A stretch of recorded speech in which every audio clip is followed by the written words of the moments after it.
Welcome one and welcome on. Don't ever say that I don't have a little bit of style. Yeah, it's just a little cold up here. So I've got my weather gear on. It's funny, I forgot I even had this coat. It's an overcoat I got in Germany several years ago, and it's been hanging in my closet. And I had this hat, a black one that matched this, but it was this style. And I couldn't find it.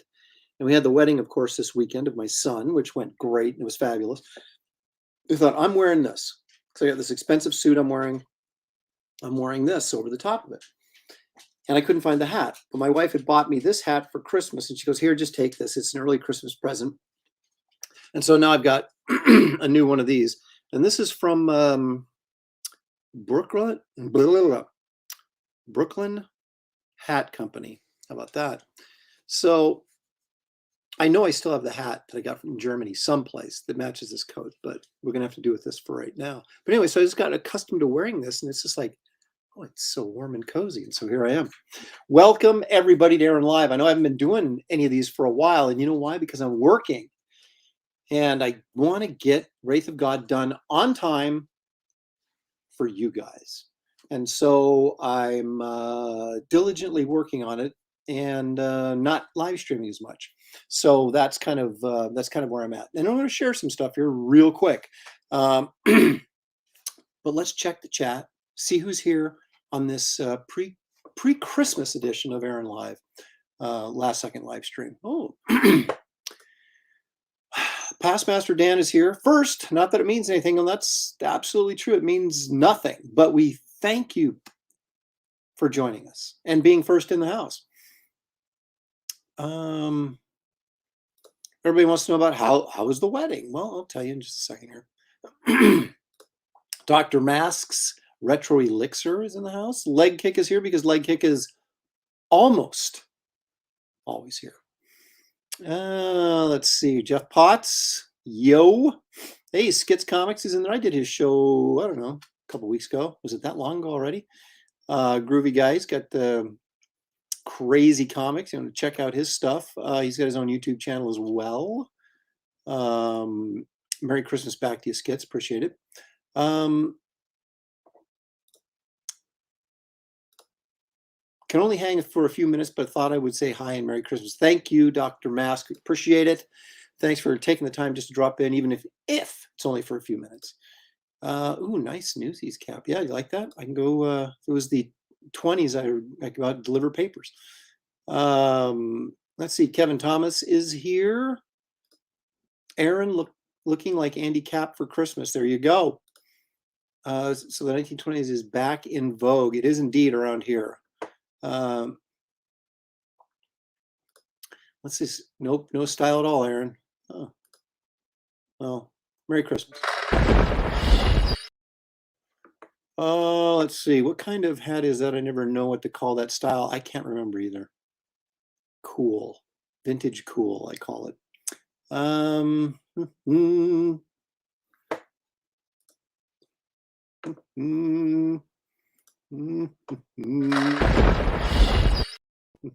got to get those out of my system. It's been a while. Dave Olbrich is in the house. So that's what happened to my hat. I got two of these, Dave. So maybe one of them is yours. Maybe I stole yours. Dave Olbrich, obviously a fine connoisseur of style. Recognizing that. JP Roca's here. Brian Suddenly Old is here. Let's see here. Oh, that's very kind of you, Dave. I appreciate that. I guess the show in the San Diego, the Thanksgiving Day weekend show in San Diego was actually a success.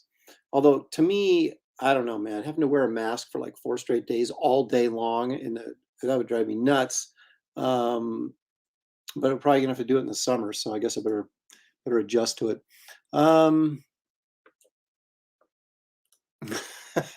Not yet, so no spoilers, please. Well, your grandpa has good taste then. Okay. There you go. Brian Suddenly Old just got back from PT. Knees are sore now. Going to have a nice sit down. Yeah, knee surgery. I've had shoulder surgery, obviously, but no, my knees have always been pretty good. Saint Ravage is here. Hey, Saint. Good to see you, or good to see your comment anyway.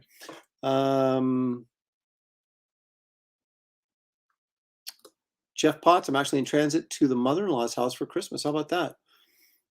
Thanks for joining us in transit, of all places. Shadowhawk, thanks for joining us. Appreciate it, man. Dave says, with a mask, you can finally achieve your dreams of ventriloquism. I was a kid. When I was a kid, I had a ventriloquist dummy.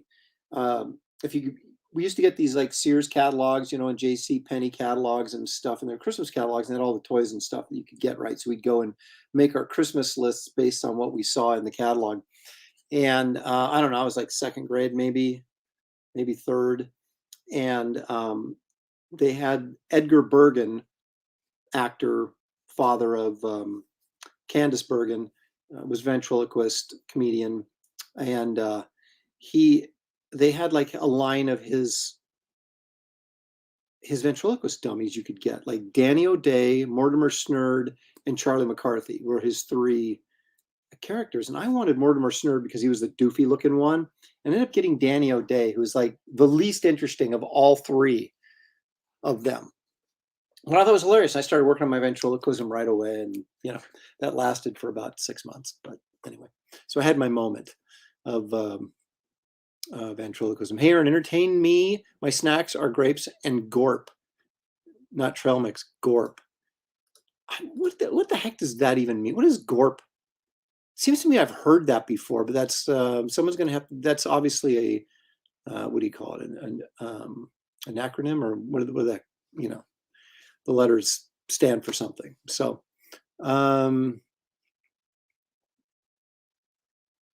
yeah, Shelly just had a couple injections in her neck, so she's zonked out.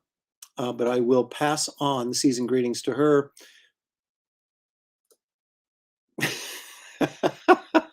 Okay, you want to hear something gross? When my first job, Rodney's in the house. Hey, Rodney. Thanks for joining us. Okay, my very first job, I started working when I was 13 years old. It was illegal. That's how hard worker I am. I started working when I was 13. So I got a job. There was this place, no kidding, called the Outhouse Deli.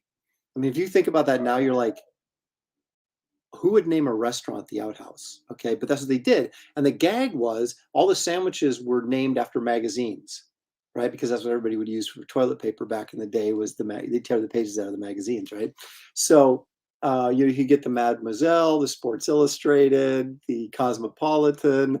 It was all these sandwiches. It was actually a really good, sandwich place. But when you think about it, the Outhouse Deli, it was always busy. So I guess no one really thought about it in those terms back then. But now you just be going, yeah, let's open up a restaurant and name it the Outhouse. And everybody's like, yeah, that's genius. But anyway, so I worked there till I was like 16, from 13 to 16, I think. So anyway, boy, I sure hope not. Ugh.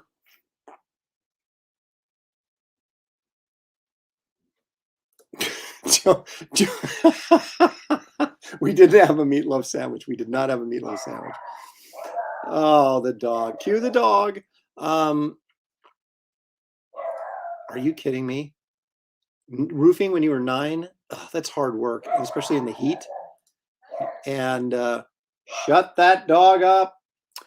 I poured concrete for just for like a 4-week job over a Christmas holiday one time when I was 19. I thought I was going to die.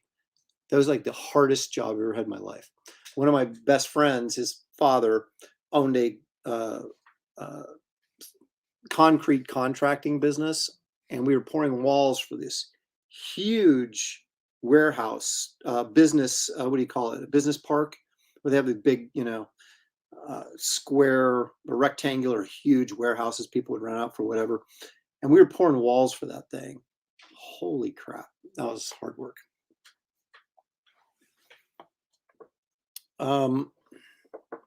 See, Mike's bringing it, but when Mike brings it, Mike gets some punishment. So there you go.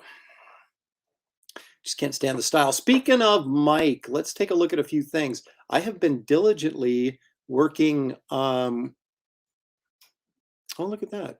Dave was plowing and driving a tractor all day when you were 10. But see, that's kind of fun. Like you get on the tractor and you're just like, my dad had a tractor and we would ride it. I don't think I ever drove it without him sitting up there with us, but he'd take us on these old tractor rides. And when you're 4 or 5, it's like the coolest thing in the world.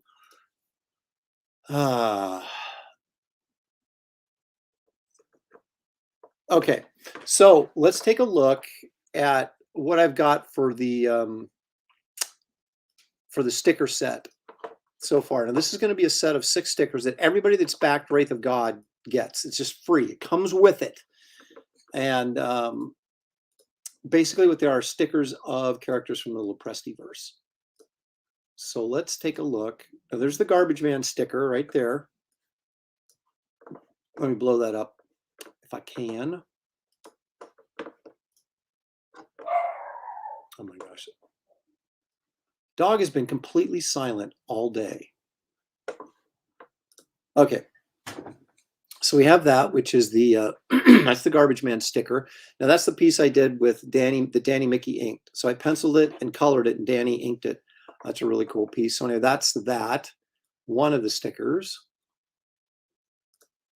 This is Dave Williams' contribution. This is the Night Club. Oops, sorry. Let me scroll this up just a hair here so you can maybe see it better. I don't know, am I too close? No, there we go. Okay, and this is the superhero team that makes its debut in the Garbage Man trade paperback. So that's actually their very first appearances in there.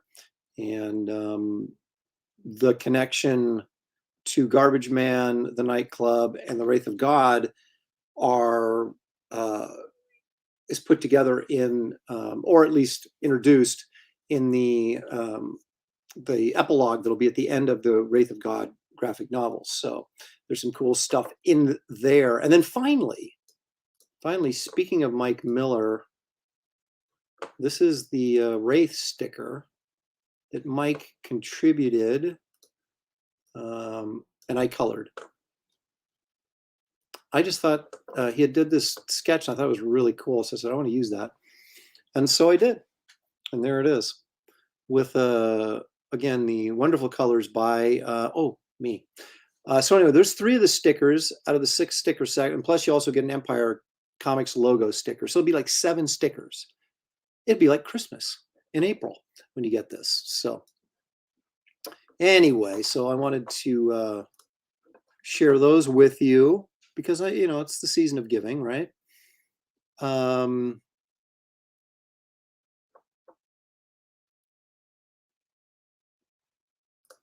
Dave wants stickers, cover the nail holes in my office wall.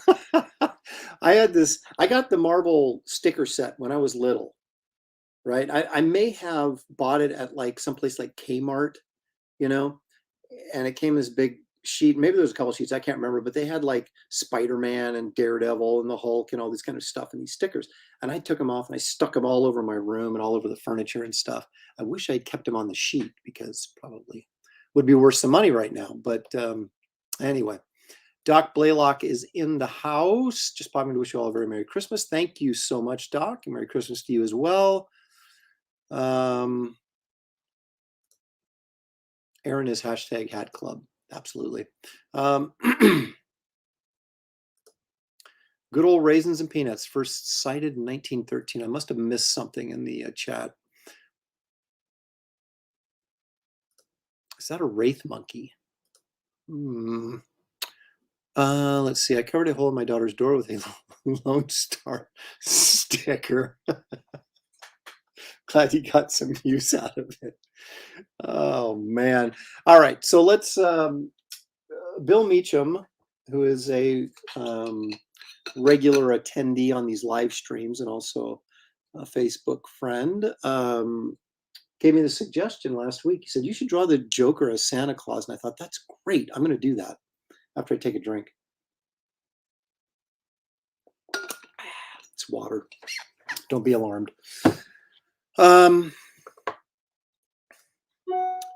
Now, this is an interesting question. Stamps are greater than stickers. Well, are you talking about like actual stamps, or are you talking about like the Marvel value stamps? Because I'm doing those too, but they're going to be actually in the actual graphic novel, the comics. I'm going to do like a bullpen bulletin page. That was one of the stretch goals that's added on there, and that's going to be a lot of fun. And I'm going to have like a one stamp, one value stamp is going to be in there of one of my characters. That, and it won't be a character that's in the sticker set. So, you know. Okay. So anyway, I want to share. I've got a page that I've been posting on social media, but I know some of you don't spend as much time on social media as others do. I, in fact, do not spend that much time on there. I am constantly amazed at people sending me tweets, you know, about stuff, and it's usually insulting tweets, or, you know, or did you see what so-and-so did? How can you, you know, why don't you say something, or blah, blah, blah. I have no freaking idea what's going on social media. I go on there, I post my stuff, and I leave. I catch the first few things that are on, maybe on my news feed, and then I'm out of there. I have no idea what anybody else is doing, and nor do I care for the most part. So it always amuses me when people are like somehow try to, how should we say, blame me for something that someone else is doing that I don't even know what that they're doing. It's just ridiculous. So I don't spend that much time on there. I'm sure a lot of you, maybe some of you do, maybe some of you don't. But if you don't, you may not have seen this. And so I'm going to switch cameras so I can show it to you.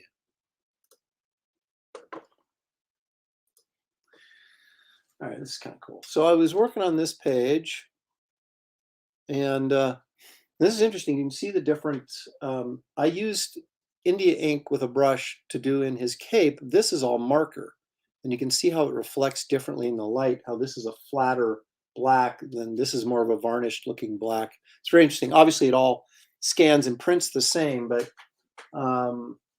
it's kind of interesting because sometimes in these smaller areas like this, it's just easier to use the marker. But it is interesting nonetheless. So anyway, we have the Wraith writing to somebody's, writing to somebody's house there in the background. And I did this page, or this panel, about 3 or 4 different ways, trying to figure out what was the best angle to do this from. And I opted on this, which ended up being very difficult because drawing a leg, a horse running from behind like this, get the legs right, is a little difficult. But I think it works really well. So this is really sort of becomes this foreground element that kind of frames this house back here as his destination, right? Which we've already set up in the comic. And so you can kind of follow his cape around here, right? And it takes us up here. So now he's on the porch. Let me see, I'll zoom in a little bit there.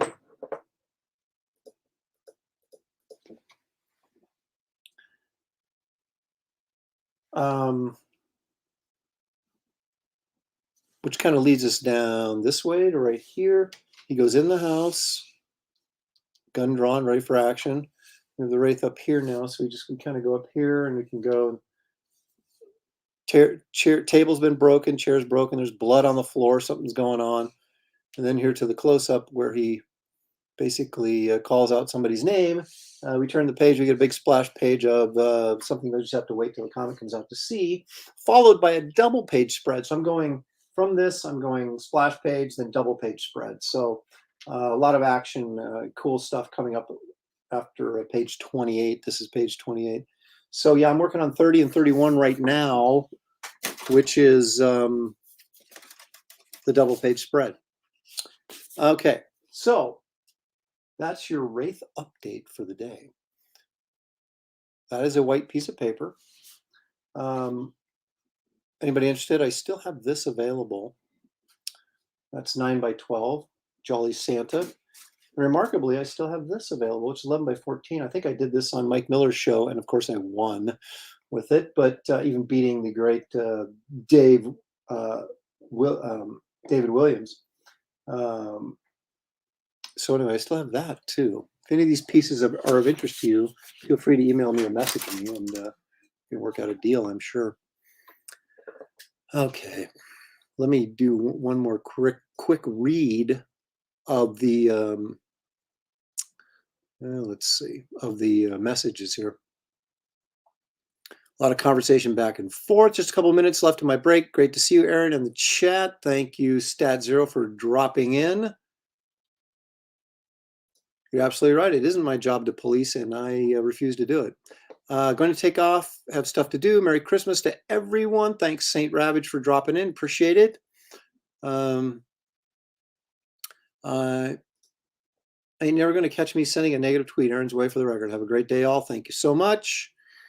Jeff Potts. Let's see here. Passing Pinconning, Michigan, the home of Pinconning cheese. I'd never even heard of Pinconning, Michigan, but there it is. Mike, I'm not even going to put that message up. His butt is covered in shadow. Let's just leave it at that, shall we? Dude, if you can draw a horse's freak shadow, you can draw anything. You know that. You know what Loomis used to say. There he comes back, and thank you, Mike. I appreciate it. Mike is the NFT king now, rolling in NFT cash. Loomis used to tell everybody as a advice to artists to draw a face a day, because once you mastered facial anatomy, you can draw anything, because that's the most difficult thing. And I would agree with that. But horses are difficult as well. So I appreciate that, Doc.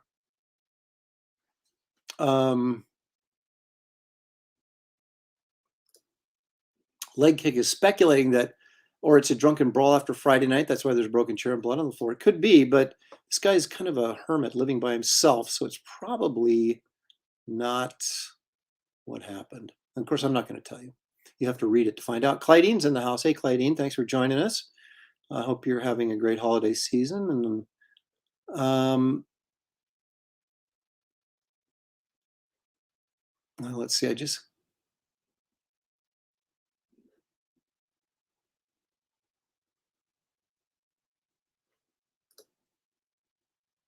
I learned to draw horses in the 4th grade. I learned to draw horses, or started trying to draw horses just because, when I was young, I would pick up the Frazetta books that were coming out when I was, like 10 or 11 and whatever. And, he'd draw these. I mean, all of his animals were really cool, but his horses were spectacular. And so it was like, you start to realize when you see guys that you admire drawing stuff like that maybe you should learn it too. And so that was kind of my inspiration to start drawing horses and different things that maybe I normally would have avoided.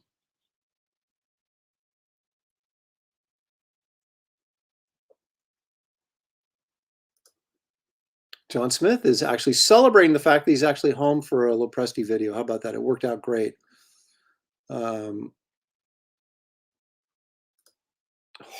Horses in perspective. I wasn't interested in drawing flowers, man. That's the truth. No, I was such a Frazetta again was such a huge influence on me early on, and then Wrights, and of course later. But can we see that all right? I think we can.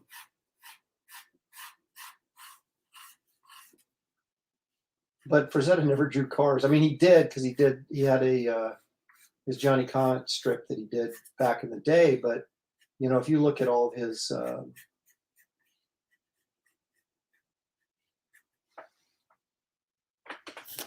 it, I gotta do something about this lighting in here. Thought I had it fixed, and yet hang on one second.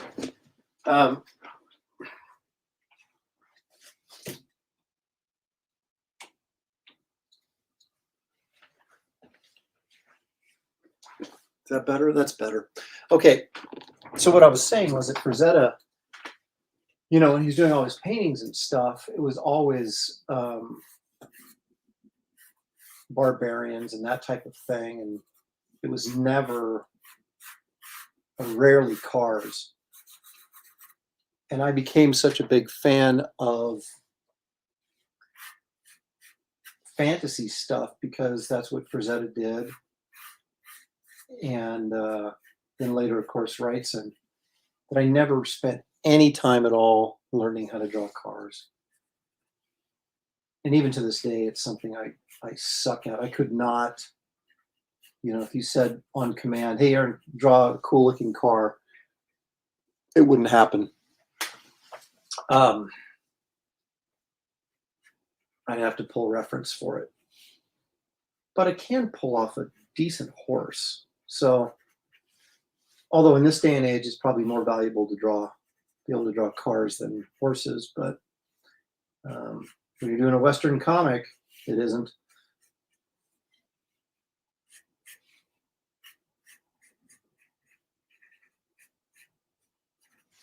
I always go back and forth when I'm doing the Joker, if I should draw him with a big nose or a small nose.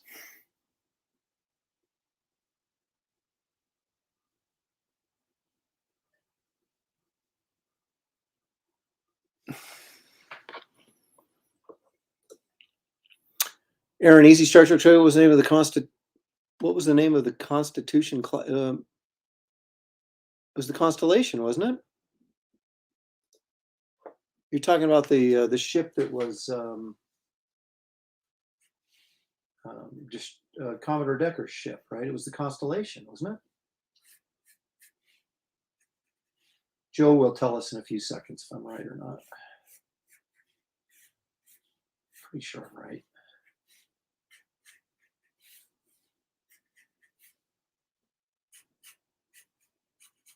I used to hate the Joker. I thought he was the stupidest character because I just didn't like the way people drew him. In fact, even Neil Adams, who I'm a huge fan of, maybe art-wise, I know Neil a little bit, but not good enough to comment on what type of person he is or anything like that. Other than the fact that he did lecture me for not charging for my autograph one time. But I just didn't like the way he was drawn. I just thought he looked stupid.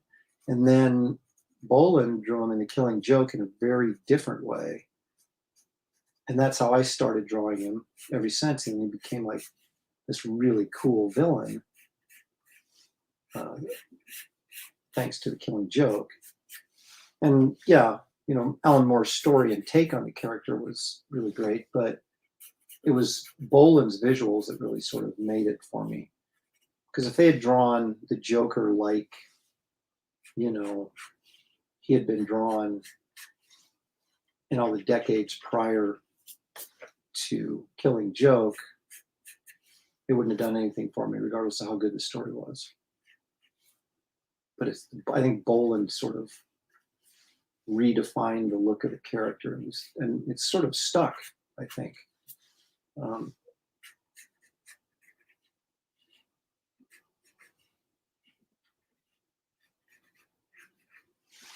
Although Frank Miller's version of him in The Dark Knight was somewhat similar. And I'm trying to remember which one came out first. I want to say The Dark Knight came out first because I was in '86, and I want to say that The Killing Joke came out in '88, didn't it? I mean, I could be mistaken. I don't know. His teeth are too big.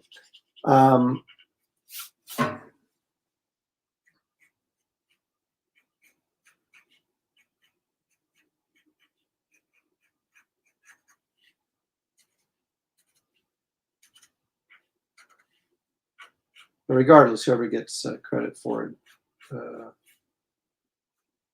it's a much better look for the Joker. And Henry Miller had those kind of '80s padded shoulder sport coat that the Joker was wearing, which that was my era, right? I had the cool jacket with the padded shoulders. Made you look way bigger. Although back then I was pretty good shape, but still, it was always nice to have that sort of extra padding there on the old shoulders to impress the girls. All right, where are we at here? I got to check this chat before it gets away from me. John Smith says you clean up well, Aaron, and I'm even unshaven right now. But yeah, I mean, I wear a tie every once in a while. I'll wear a nice coat every once in a while.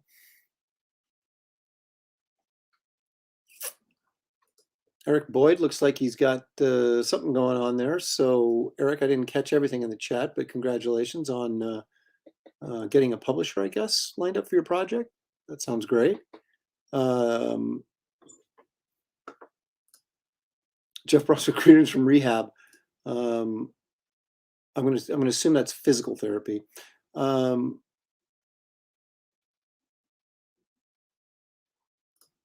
You are right, sir. It is the constellation 5 Wraith of Gods. Actually, about that.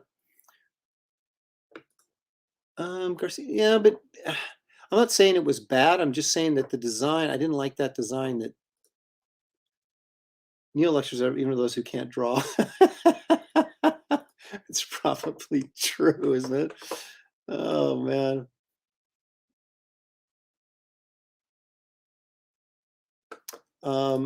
Istravaco. Okay, right now, the pencil I'm using is a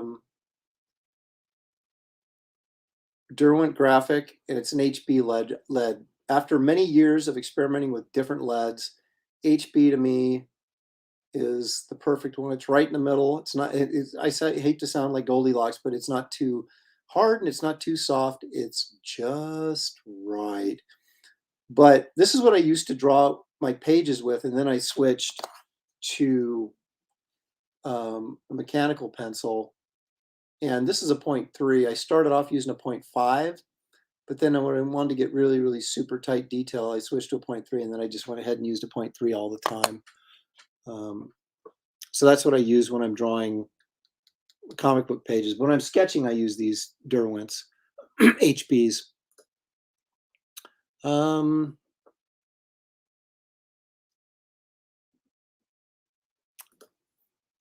Yeah, don't get too sick. But I'm glad to hear it's just a cold and not anything worse. You're welcome, Eric. Do I prefer the Joker with white teeth like in the comics or the yellow teeth like in the yellow? Of course, his teeth are disgusting. Neil is busy trying to get you to buy things from him. Well, according to his son, after he lectured me for not charging for my autograph, he was like, he just wants you to charge so he can charge more.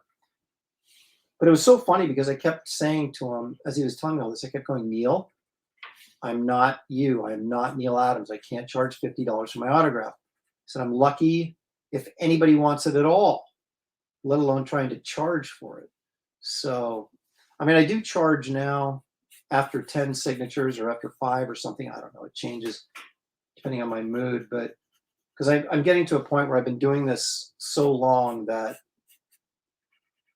I've got people like literally bringing me hundreds of books to sign. And it's like, I am not going to sit there and sign every single book. It's kind of like, if you're going to make me do that, then I'm going to make you pay. And so that's kind of how I look at it. I figure, you know, get a couple of your favorites signed. And if you got to have everything signed, then I'm going to charge you for it. And I charge for CGC books now because I figure if those guys can, pay what they have to pay to get the book slabbed, they can afford to pay me $5 for the signature that they're going to get, because they're just going to sell it anyway, right? So if you get a book signed for the purpose of getting it CGC graded, you're going to sell it. And so why can't I get a piece of that action? So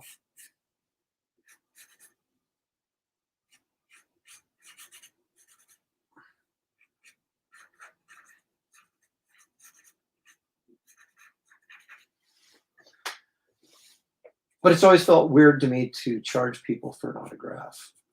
I don't like to do that, but like I said, if you're going to make me sign a bunch of stuff, then I'm going to get my revenge by charging you for it.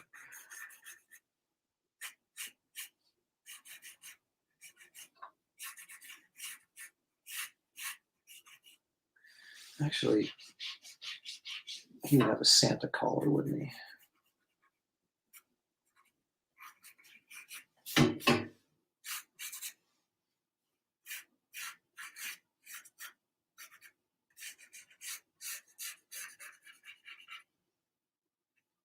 It was used to crack me up, those cartoons, or when people would be dressed as Santa and the beard would be so loose that it would just hang down, below their chin. So it was clearly a fake beard, and they weren't even trying to hide the fact that it was a fake beard. So I'm going to go with that because I think it's funny.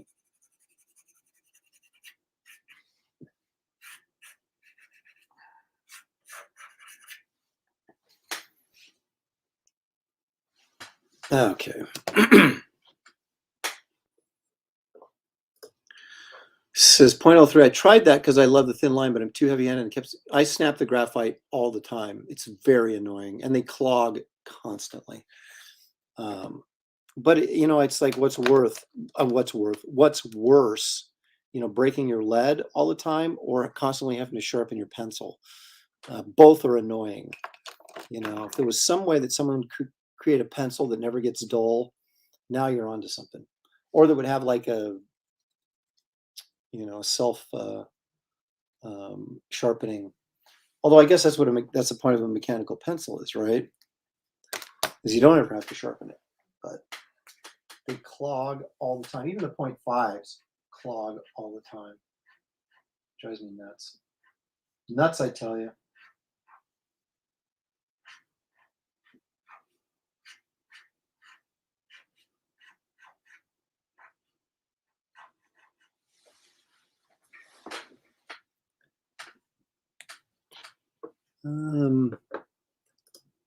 I picked up Garbage Man last week at my local comic shop. Loved it. I hope to see more Mr. Midnight in the future. Cool character. You'll be seeing more of him. You'll be seeing more of him.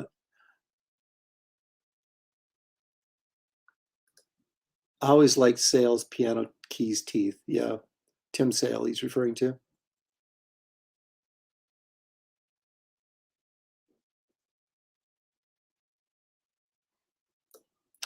I don't knock Neil Adams for charging for signatures. I've got a couple things signed and was willing to pay, but he never charged me. I guess the trick is to get him chatting so he doesn't care or he's not paying attention, right?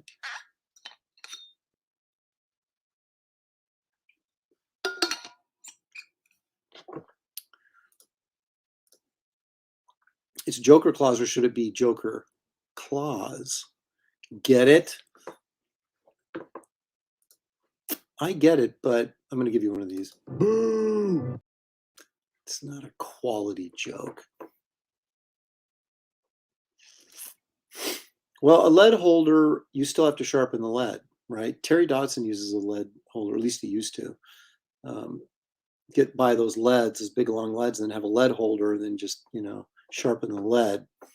It's probably more effective than it's probably more effective than sharpening pencil all the time, but you're still sharpening.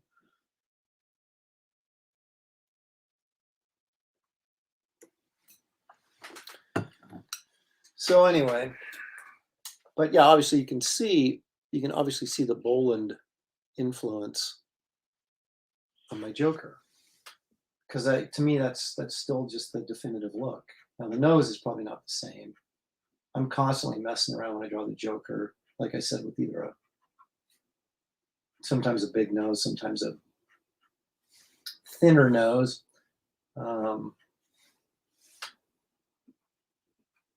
Guess it depends on the mood I'm in.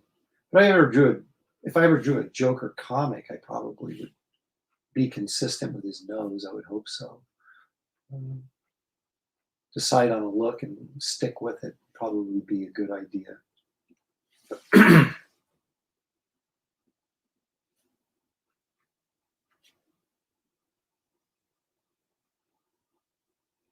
I can't remember if it was in Dark Knight or if it was in Killing Joke, where the joke it was probably Poland, where he kind of gave the Joker, kind of the eyelashes and sort of, I don't know, it just makes him look creepier, kind of like Clockwork Orange with Malcolm McDowell when he had that fake eyelash thing on his eye. It was just really creepy, and so this sort of adds to the whole thing. Where's my big black marker? Why, it's over in the tray. So yeah, so I'm trying to balance doing a little bit of live streaming, doing a lot of drawing on Wraith, and Christmas shopping. And we just had, of course, my son Josh just got married this past weekend, and the wedding was like 4 hours from our house. And so we basically went down there and spent the weekend.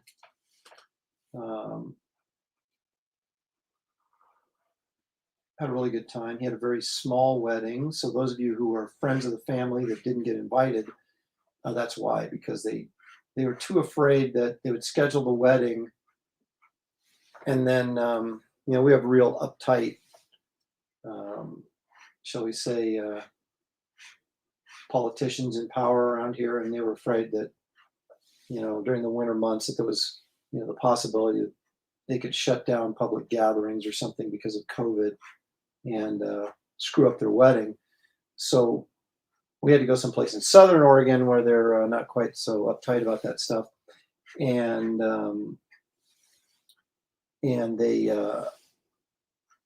in a smaller venue, so that there was really no chance that the wedding could get canceled. And so as a result, we ended up having a very small wedding, but it was fun. It was like an intimate setting, if you will, and everybody knew everybody that was there, and of course, you don't get as many wedding gifts, obviously. But the idea is they're going to do a bigger reception in the summer. So we'll see how that goes. But yeah, so they're off on their honeymoon for this week, and then they will be showing up here at the house on Christmas Eve.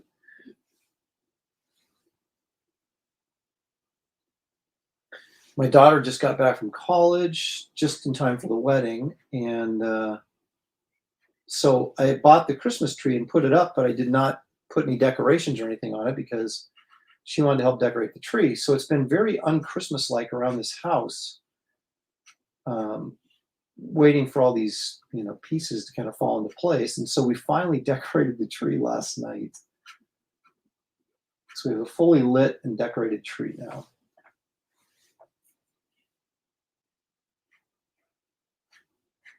But it's weird because it doesn't really, normally I like to sort of, start early on Christmas, shortly after Thanksgiving, so you can really sort of have that Christmas feel for as long as possible, because it is the best time of the year. And we haven't really had that this year because of the wedding, and then my daughter being at college, and so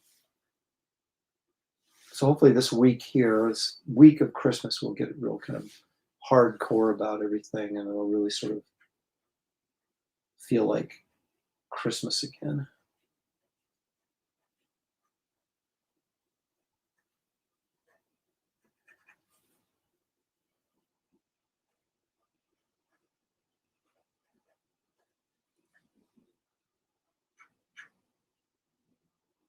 I always give the Joker this slight underbite that two things out. I don't know. I do that a lot actually with monsters and stuff too. I don't know why.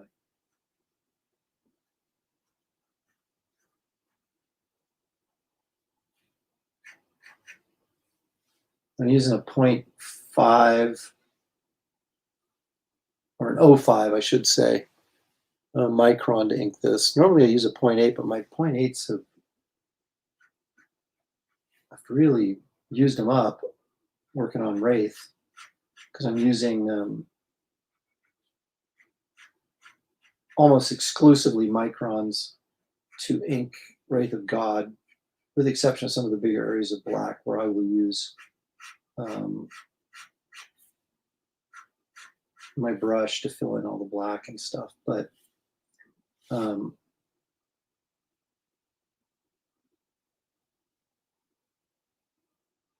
so I may have to make a trip to the art store here pretty quick and get some more pens.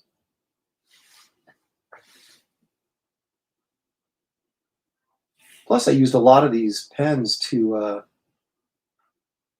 do a lot of the sketch work I've been doing over the last couple of months on these live streams too. And so I get ready to work on Wraith of God, and like all my pens are worn out because I've been using them on doing stuff like this. Life's tough, man.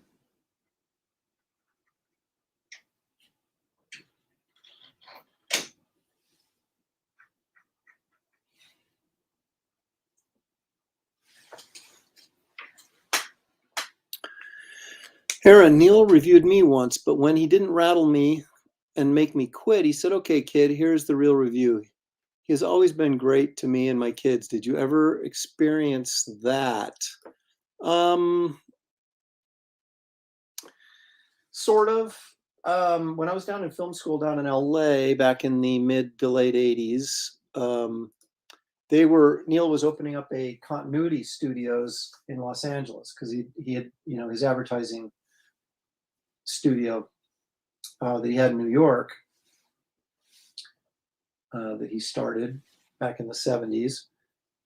So he was expanding into LA and he was looking for young talent. So I went in and I don't know if I was actually honestly looking for work as much as I just wanted to meet Neil Adams, you know, because I was in school at the time. And so I wasn't, you know, thinking about pursuing a full-time career in art at the time because I was focused on, you know, film but I did go in and he reviewed my stuff and he was actually pretty gracious to me. He didn't like rip me. He just asked me a few questions, you know, about some of the choices I'd made. And the funny thing is, he could have really let me have it because the stuff wasn't that good. But, you know, he just said, "Yeah, we're looking for some artists and maybe we'll give you a call and blah, blah, blah." And so that was pretty much it. But I was expecting to get shredded, you know, and he didn't. He was very, and maybe it's because he just looked at my stuff and said, "Yeah," you know, and he knew he was going to use me. So he was just being, you know, nice. Because it wasn't bad. It just wasn't professional quality at that point. So.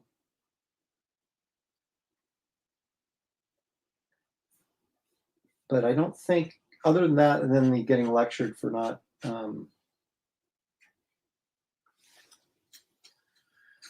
charging for my signature, the only time I've ever spoken to him.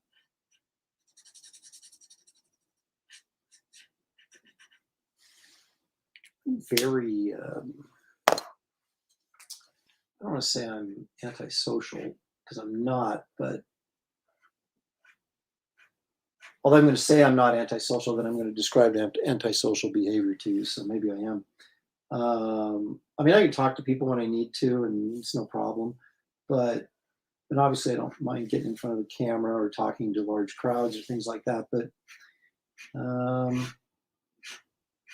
like when I'm at conventions and stuff, I don't normally seek people out like, "Oh, let's go have dinner," or whatever. I just go and eat by myself. I guess people call that, what do they call that? Oh yeah, a loser. I don't really know why. It just seems less complicated to me. Go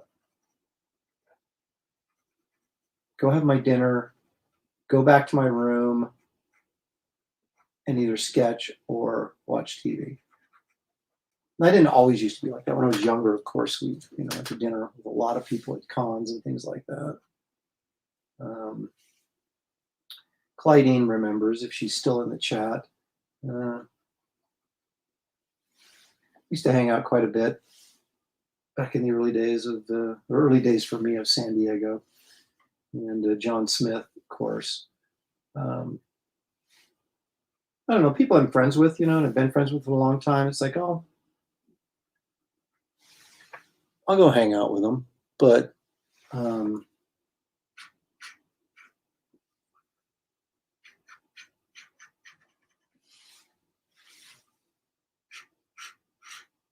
it's like anything else, if you don't necessarily, just because you work in comics doesn't necessarily mean you have anything in common with some of the people that also work in comics. So,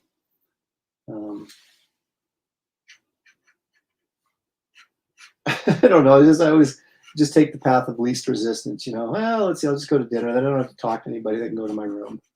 I guess I am antisocial.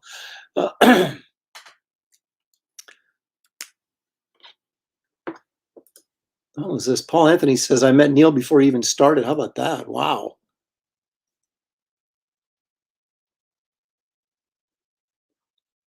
See, I didn't do that. I didn't go, hey man, rip me a new one. I just sort of, showed him my stuff, and I thought he'd tell me what he wanted to tell me. I'm going backwards here. I met Neil first time when I was at comic school, and he was super sweet. Everyone had talked about him being harsh, and he did reviews for people and did the typical attaboy reviews. Yeah.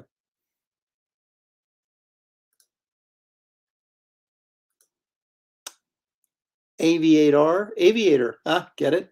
Aviator Surge. Hey, Aaron. Hey, chat. Thanks for joining us, man. I appreciate it.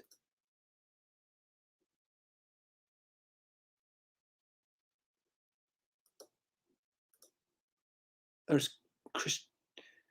Christina Lynn. Hey, Christina. We just became Facebook friends. I had an opening. That's kind of the sucky thing about like Facebook. You can only have like 5,000 friends, and I get requests from people, and I can't do anything about it until someone dumps me as a friend, which happens. You lose a couple a month or sometimes a week, depending on what you say or what someone's heard about you, and if you know what I mean. And so, but I've got like a lot of people like, wouldn't mind adding this person or that person. It's like, okay, well, I don't want to like hurt anybody's feelings by just like, because I don't know, you got 5,000 Facebook friends. You maybe are familiar with a couple hundred, maybe, so it's like, I don't know how many people are, don't even know that they're friends with me and don't even care. And who, goes and looks at my artwork, and, so I don't want to dump someone that is, really benefiting from my posts. So I just kind of wait till other people cancel me, and then that opens up a space or two for somebody else.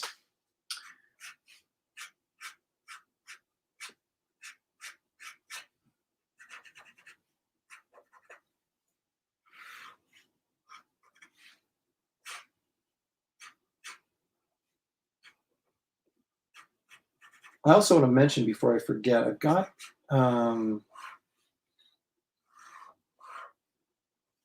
I think I've got some good stuff coming up on my YouTube channel. I don't know. I plan on doing a show this Sunday right after Christmas. I don't know if that's a good idea or not, but I think I'm going to do one, unless something comes up unexpected. But I have had conversations with Richard Evans, who's the owner of Bedrock City Comics in Houston, Texas. And I desperately want to have him on just to talk about collecting in the market, because it's a very strange collecting market right now if you're into that stuff. He also has a spectacular private collection. I'll get him to show some of his stuff. But so I've got him coming up at some point, and Then I've been in conversation with Dale Keown as well about coming on the show, and he said he really wants to come on. So um, I'll get him on as soon as I can. Um, in fact, I should probably contact him today and see if he wants to come on Sunday. Because if he wants to come on Sunday after Christmas, I'll have him on Sunday after Christmas. If he doesn't, I'll have to do it another time. But I'm a big Dale Keown fan. He's one of the modern comic artists that I really like his work. Um,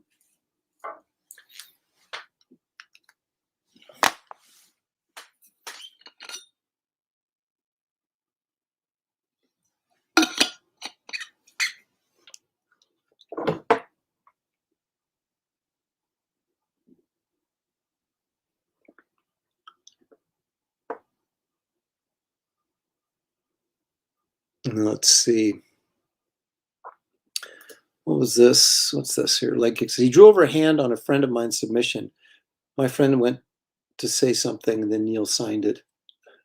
He drew over a hand on a friend of mine's submission. Oh, my friend went to say something, then Neil signed it. That's pretty funny. I met Neil first at the local airport. I talked to him, I thanked him, and he thanked me, and I helped him through the line. Well, aren't like you helped like an old person across the street? What do you mean you helped him through the line? Carrying his stuff for him or something, maybe?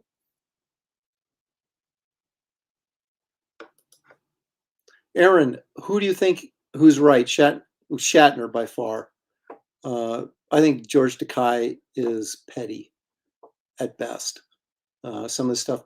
I mean, he was pissed at Walter Koenig because Koenig came in and got all the lines that Sulu probably would have got, but it's Sulu's the one who chose to go work on that Green Beret with John Wayne and was gone for half the second season.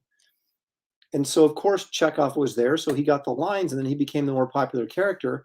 And he was mad at Chekhov for that. I mean, according to Walter Koenig, an interview I saw, so I'm like, that's just petty. That's his own fault. That's not Koenig's fault.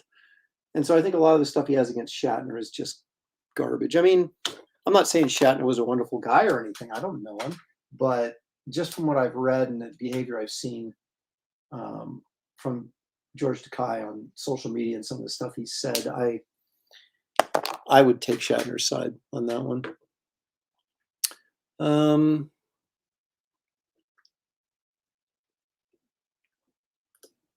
Ho, ho, ho, open up your door. I'm Santa Claus. Now, guess what, y'all? I got something to show. Oh, my gosh. If you call Dave on his phone, he will answer the phone and say that.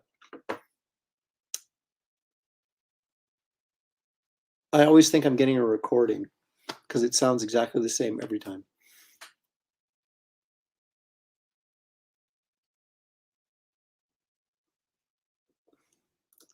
Andy Smith is going to have a morning show on Sunday. Wait a minute. Christmas is Saturday, right? Okay, so Sunday morning I'll be in church. So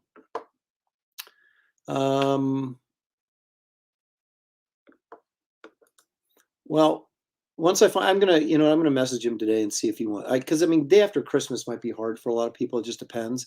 So I don't know, but I'll have him on soon.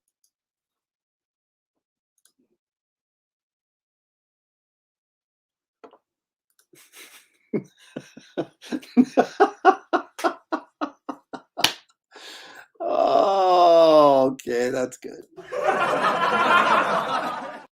Oh my gosh. I showed your sticker, Dave, not too long ago, and you weren't here for it.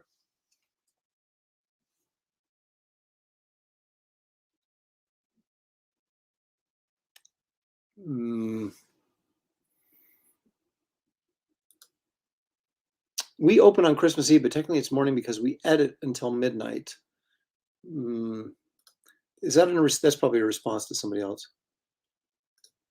Chekhov is like the Russian Davy Jones. That's right. So that's probably why he was popular. Well, yeah, you're right. That's exactly why they cast him, was because of the popularity of the Monkees and probably the Beatles to a certain extent. And that I remember them. Actually, I was reading. I got a new Star Trek book, and they actually referenced Davy Jones when they brought him in. That's why he had that funky wig on in the first episodes that Chekhov was in, because his hair wasn't long enough, and they wanted him to have kind of like this longer hair teen look. So they gave him this wig until his hair grew out.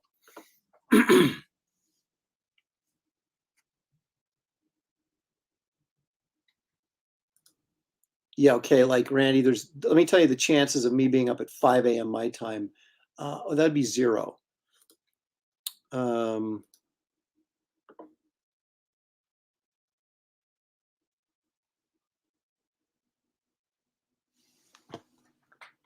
Oh, Dave wants to, he wants me to show the sticker again. All right.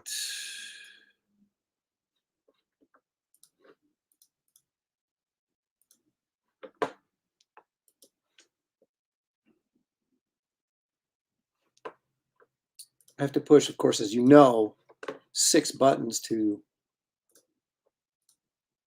Okay, so there's David Williams' sticker of the nightclub, the creepy super team that makes their debut in the Garbage Man trade paperback. So there it is, of course, drawn by David, inked by David, colored by me. This character back here is called Metal, and he's made up of different kinds of metal. That's why you see some gold, some copper, some silver, some nickel in there. So he's like all the metal men rolled into one. This is Sculpture. She is like a, I guess kind of like the Grey Gargoyle, but more of like the Golem is tied into her origin, but that's a story for another day. And this is Mr. Midnight. He's very mysterious, looks very familiar, doesn't he? It'll be interesting to see how that all ties in with everything else. So anyway, so there's Dave's card.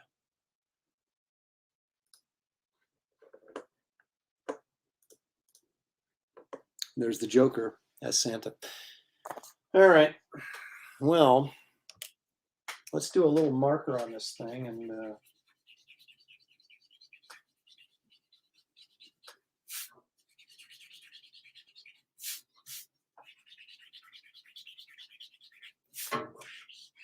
finish it up. Because I got werewolves to draw.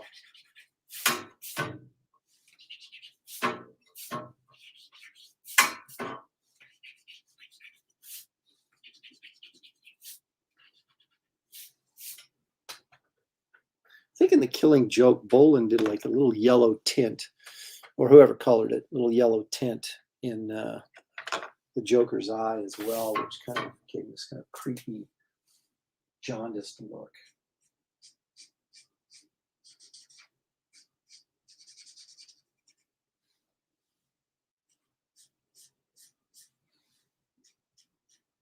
So this is, I'm putting a 3 on here, a cool gray 3 for this, to what would be some of the darker shadow areas. And then I'm going to hit it with the lighter gray.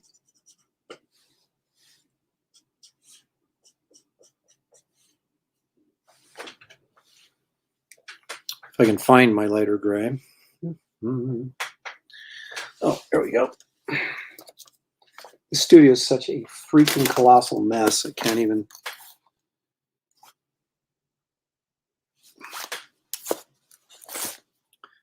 Okay, I'm going to go in for the C1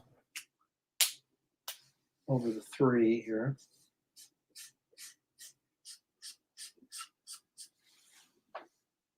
I don't want to get too much gray on here because, I mean, he is supposed to be like pasty white. So be careful here.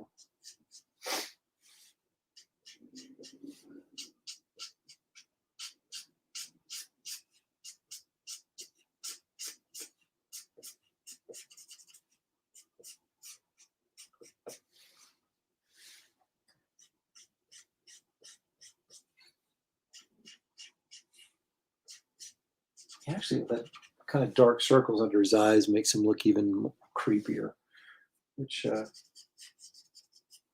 really what we're going for, isn't it?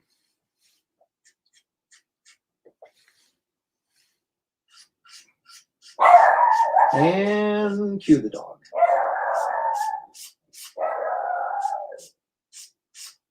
It's absolutely the worst during the holidays because every time a delivery guy comes, even down our street, even if he's not coming to our door, the dog has got like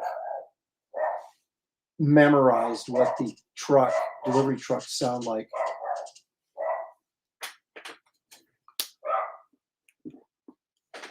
Hang on a second, I'm gonna close the door here, hopefully muffle this a little bit. Nothing like live streaming from your house, right? Well, as soon as I make any money live streaming, I'll maybe buy a studio or something.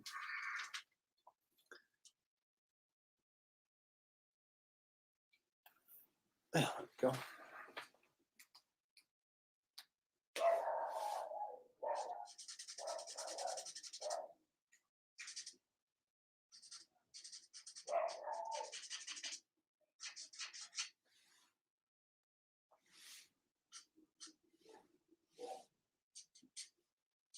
My dear old 90-year-old mother's out there yelling at the dog now.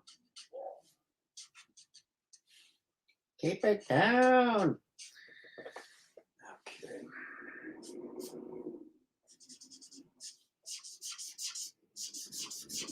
I gotta do some last minute Christmas shopping this week, which basically I only have like a couple days to do it. I better do it tonight to get it over with.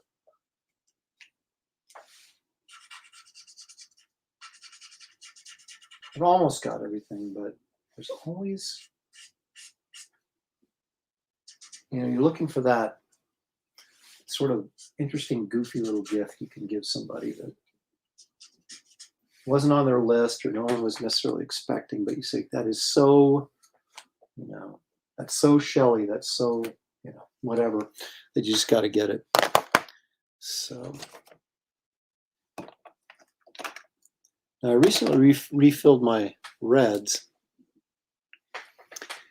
Hey, got to work with what you. Oh, let's see here. Joker as Santa uses real toes when he dangles Mrs. Okay, that's really disgusting, but probably true. No leg kicks. I'm going to do his lips red as well. Man, that's the truth. Art studios are the mechanic shops. Never trust one that's completely organized and clean. Well, you know that old saying that a messy desk is the sign of a genius. I'm just like freaking Einstein. I mean, I've used that joke before, but it's true. If I panned the camera around here, unbelievable.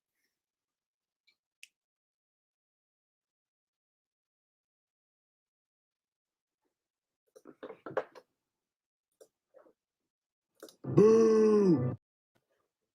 Oh, terrible. Terrible, Eric.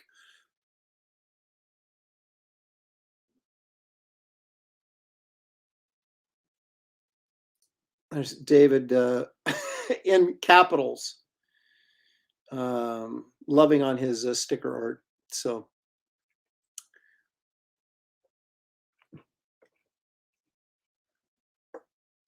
okay.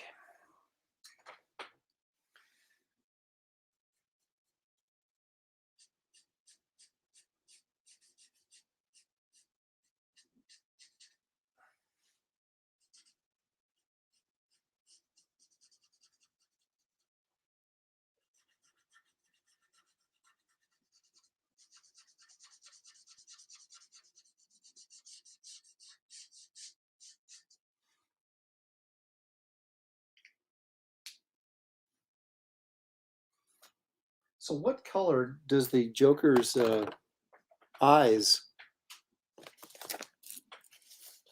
Are they red? I want to say they're red, but maybe that's just my wishful thinking.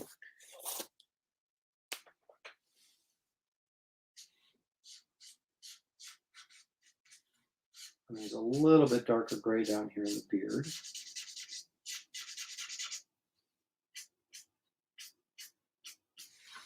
Seems to me, in Killing Joke, Bolin did his eyes red. I could be completely wrong though. been a while since I looked at it.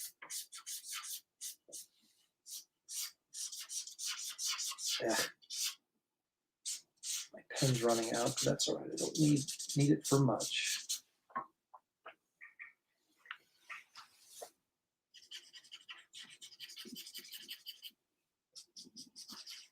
Funny thing is, when the ink starts to dry like this, you can almost get this kind of texturized dry brush look, which actually works for his fuzzy, the trim on his cap.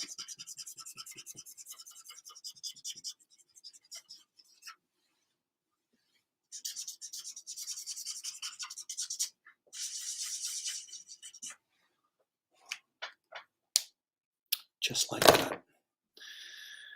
Okay, do we have a consensus on his eyes yet? We're saying green eyes. I've seen them green as well. Snow falling around Higgins.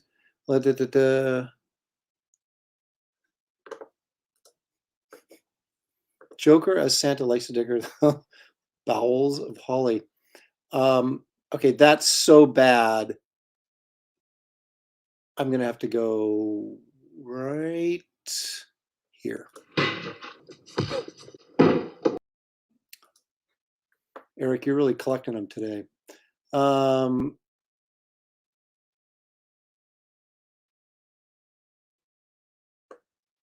like the idea of red eyes would make him different and more menacing. I've got a copy of The Killing Joke right over there. I could crack it open and we could get to the bottom of this once and for all. I got to find a green, either marker or pencil to do his hair. I don't have a marker sitting around here at least where I thought there was one. So, in the tradition of the great last second live streams, I'm going to go over to my drafting table and see if I can find something that will work. And it looks like we're going to go pencil, which is fine.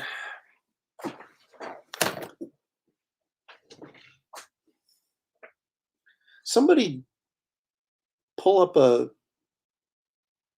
shot of the Joker. I mean, I suppose I could do it, but I'm not going to.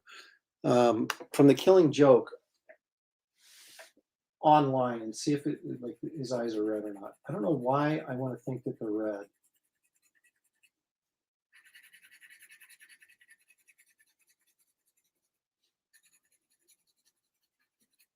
So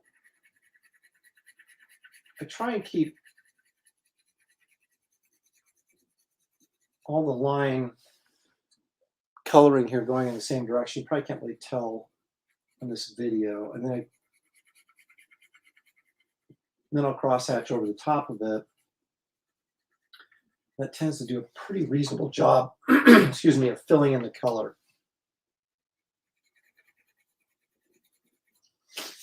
Okay, so right there, and then I go back over and crosshatch a different direction over the top of that, like that.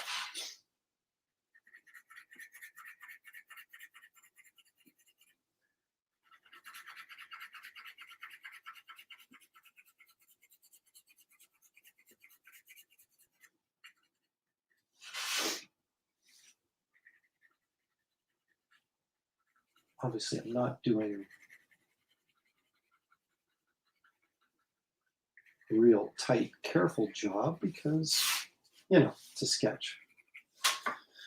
Okay, so then I'm going to go with a little bit of a darker green here after I actually sharpen it so I have a better point.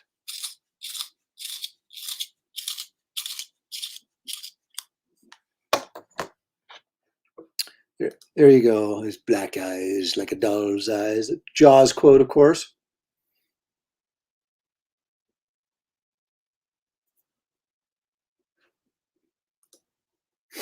The song Joker is Coming to Town is just, you better watch out, over and over again.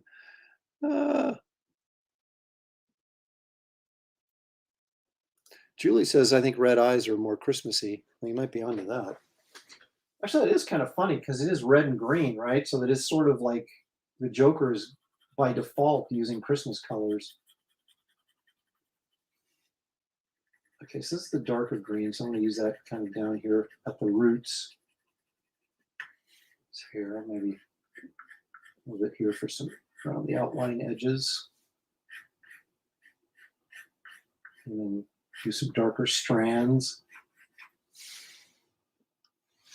There. It looks a little bit more lime green in what you're seeing than it actually is.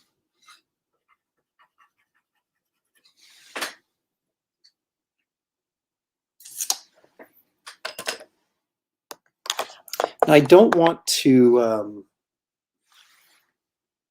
I think I'm going to use a little colored pencil on his gums because I don't want them as red as his lips because I don't want them to disappear and look this, you know, like they're all part of the same.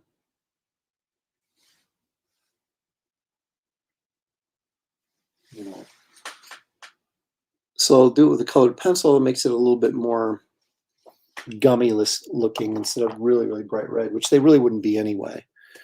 Okay, now I'm going to use a little warm gray on the teeth to kind of make them feel a little bit yellow.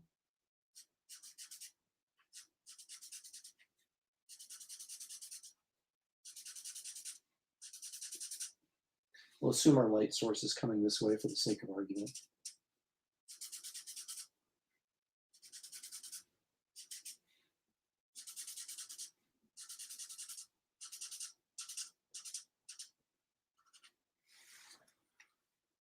Okay, so now his teeth are properly gross, like they should be. Let me get my Chinese orange out, which I used on his lips, but they look very red, but that's actually Chinese orange. And I'll do the same thing with the cap.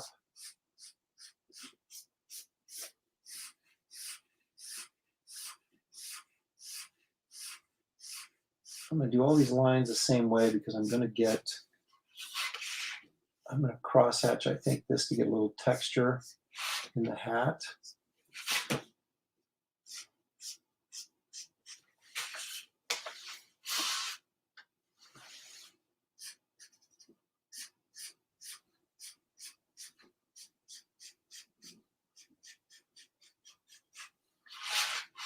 Okay. So then I will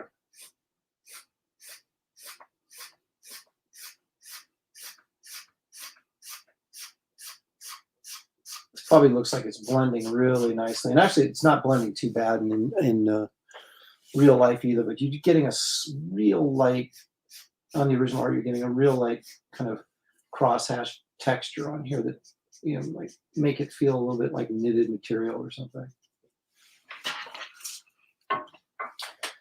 Okay. I'm going to zoom out just a little bit here.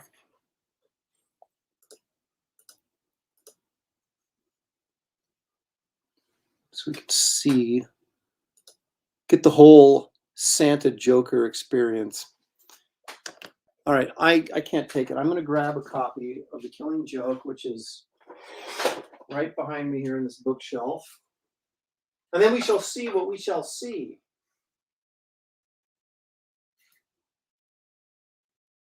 I've got like 30 copies of it. Every time it would come out, well, to be honest with you, DC sent us this stuff. I used to be on their mailing list. Not anymore. Can you imagine why? Okay. Oops. I'm going in here. And I know just the shot I'm looking for.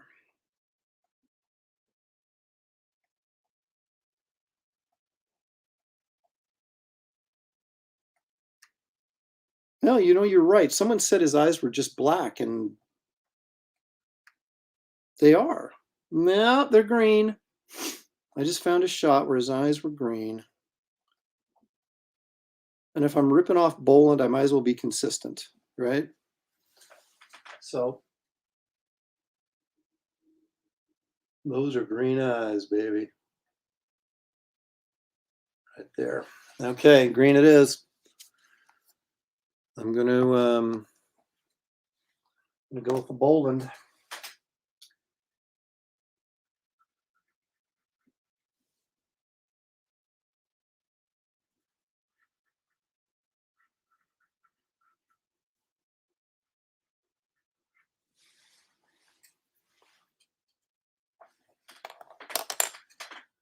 Okay, what am I for? Okay, I want to do a.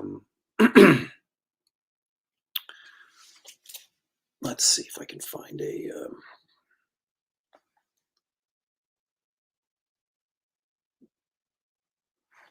No, that'll work. 1-4. All right, I'm going to go really bold here, I think.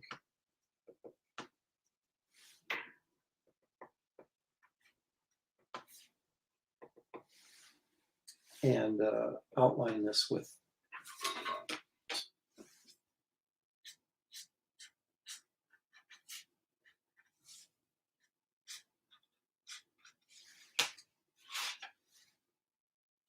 this Copic.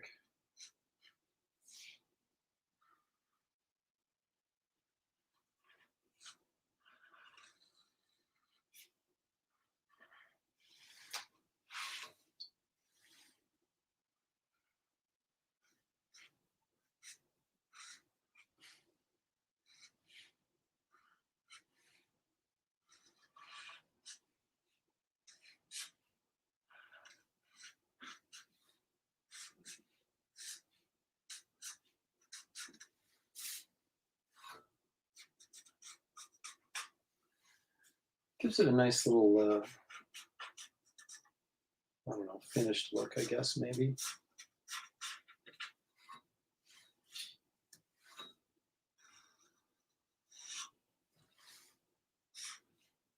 Guess I really went outside the lines on this hat.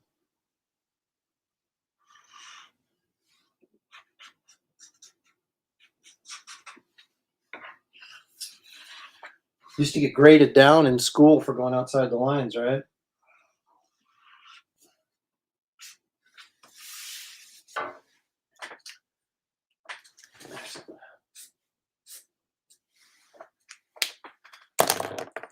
All right, so we're going to go with a warm 4 here.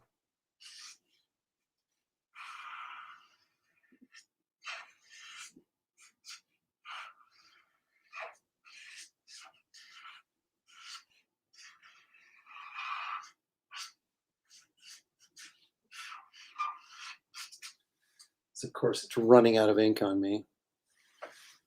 So typical. That's the other thing. I need self-sharpening pencils and I need markers that refill themselves.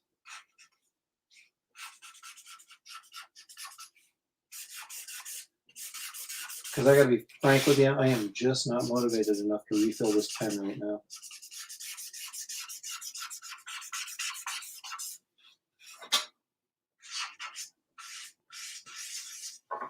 I just realized he's got a strand of hair that I didn't color.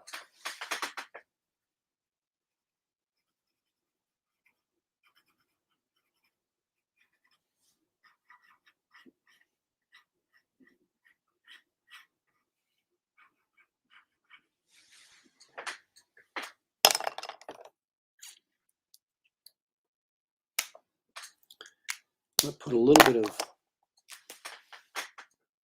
shadow over here on his hair.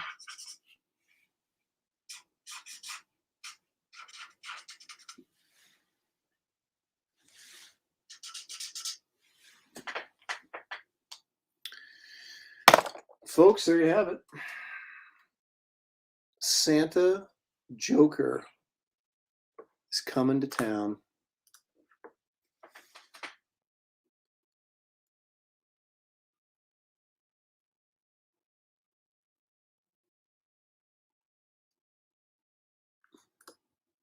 Yes, sir. Got to go with Jaws, greatest movie ever made. Thank you very much. I agree.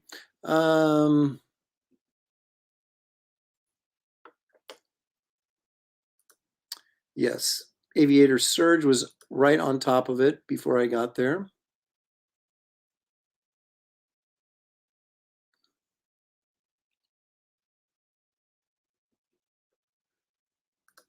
That curl over his left eyebrow. That's making me crazy. But I'm not OCD, honest. Yep, you guys caught me, but I caught it. Yeah, pink gums. What's wrong with pink gums? Leg kick. Don't force me to blow you up.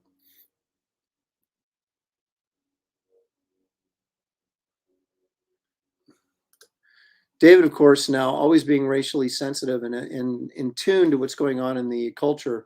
Joker's now a black and Asian trans person named Joke Her. So now you have to start over. Okay, that was pretty funny. Oh, now I'm getting hit for cultural appropriate. It's not cultural appreciation, it's a cultural appropriation. Boo! Come on. Clydian says, it makes me think that there should be a Krampus Joker story with Satan. Oh my gosh. Heck yeah. Oh, that'd be really creepy, wouldn't it?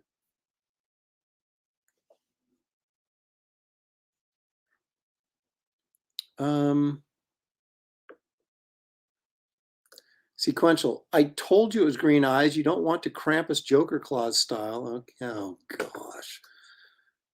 Boo. Does anybody have any good jokes today? Jeff must be hitting some snow because his wife threw the truck into four-wheel drive. Look out.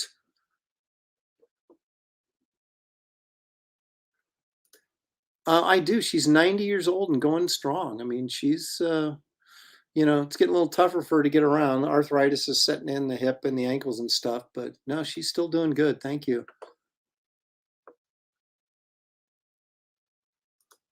Oh, David. His chin looks like a nutsack. Just say. I think it's the lighting. His eyes are green unless he's in shadow. Then he's right up close and his madness shines through his green eyes. There you go. Old man who looks a lot like, is that Spock playing a guitar? It is.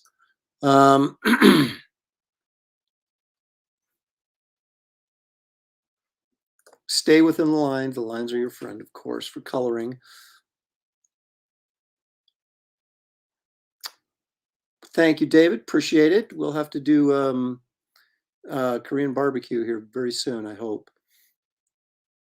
Yep, caught it, as you found out by now. Oh my gosh, Julie's. I developed a twitch in my left eye over that hair curl. It's not, the thing is, it's not dropped down in front of his eye, so it's actually not, he wouldn't even, maybe not even notice it,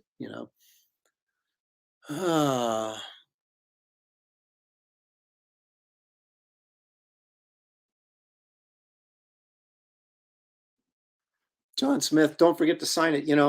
John's right, because I did a Creature from the Black Lagoon for him, and I forgot to sign it. I sent it to him, and then of course COVID hit, and he's had to wait now 2 years for me to come back down to San Diego so I could sign it. But there, I signed it.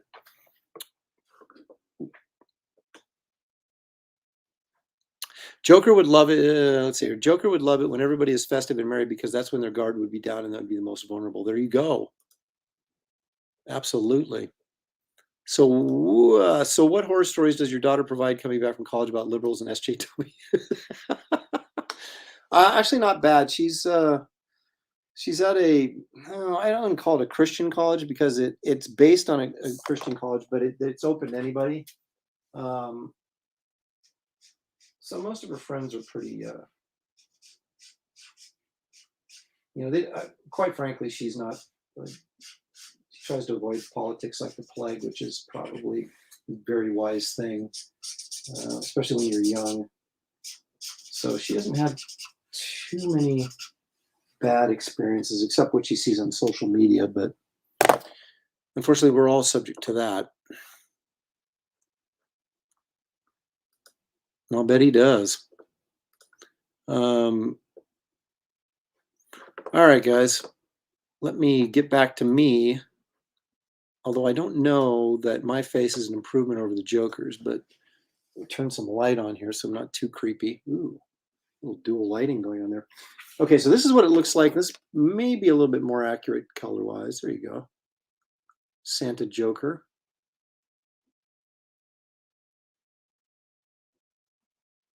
So good fun, a little holiday cheer. So anyway, this will be, I don't think the Professionals is going tomorrow night. I'm still trying to get clarification on that because there was a lot of discussion going on in the chat when I was gone. And I think I'm hosting next. But of course, when I host, it's always trivia and great fun. And I want to make sure that everybody can be there for it. And because of the holidays, I know Graham has his daughter is coming to town, and I think Billy's tied up, not literally. I mean, I don't think so. And so I don't know exactly what's going on.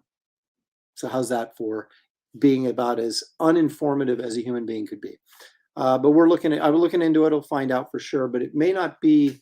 We may not be back. The professionals may not be back till January 6th, which is a day before my birthday. So,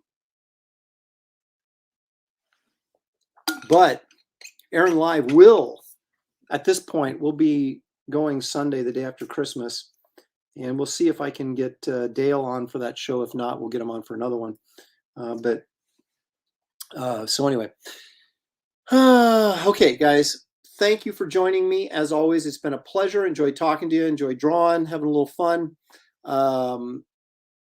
Please like and subscribe to this channel if you have not already. Hit the like button. If you haven't subscribed, please subscribe. It's free.